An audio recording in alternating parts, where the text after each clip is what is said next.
జై గోమాత జై గోమాత వీడు ఆయన చెప్పండి ఆనైన్ సార్ ఆల్రెడీ జై గోమాత జై గోమాత జై గోమాత జై గోమాత జై గోమాత జై గోమాత చీరాల నియోజకవర్గ ప్రజలారా ఈరోజు అనగా ఇవాళ తారీఖు 25 సెప్టెంబర్ 2025 నాడు ఈరోజు ఉదయం మన బాపట్ల జిల్లా కలెక్టర్ గారు స్వచ్ఛ భారత్ విషయంలో చీరాల వచ్చిన సందర్భంగా సోదరులు బాలాజీ గారు, రఘు గారు, మేము, శ్రీనివాస్ గారు, మధు గారు మేము ఉదయం పూట ఇక్కడ కలెక్టర్ గారిని కలిసి చీరాలలో ఉన్నటువంటి ప్రధానమైన సమస్య ప్లాస్టిక్ గురించి, గోమాత గురించి, జిల్లా పునర్విభజన కమిటీ గురించి ఈ 3 విషయాలు మళ్ళీ కలెక్టర్ గారి దృష్టికి తీసుకెళ్ళడం వల్ల వారు ఇచ్చినటువంటి ఆర్డర్ రోడ్డు మీదే వారు ఆర్డర్ ఇచ్చారు.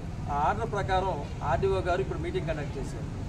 ఈ మీటింగ్కి చీరాల కమిషనర్ గారు, చీరాల ఎంఆర్ఓ గారు, ఏడీ గారితో వీళ్ళందరితో మాట్లాడుతూ మాకు ఈరోజు మా ద్వారా ఈ చీరాల పట్టణానికి పరిసర ప్రాంతాలకు ఇచ్చినటువంటి విషయాలు 3 నిర్దిష్టంగా చెప్పారు.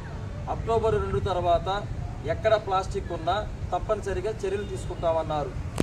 First point. రెండో విషయం వచ్చేలేకి గోవులని రోడ్ల మీదకి వదులుతున్నటువంటి వారిని తప్పకుండా గుర్తించి యజమానులకి ఆశ్రయించి యజమానులకు పంపించి మిగిలిన గోవులని సంరక్షణశాలకు తరలిస్తామని చెప్పి రెండో విషయం క్లారిటీ ఇచ్చారు.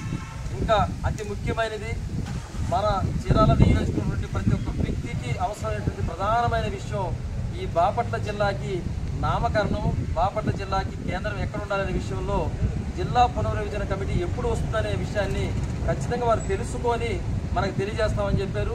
లేదు పేపర్ ద్వారా, టీవీ ద్వారా ఆ విషయాన్ని తెలియపరుస్తామన్నారు.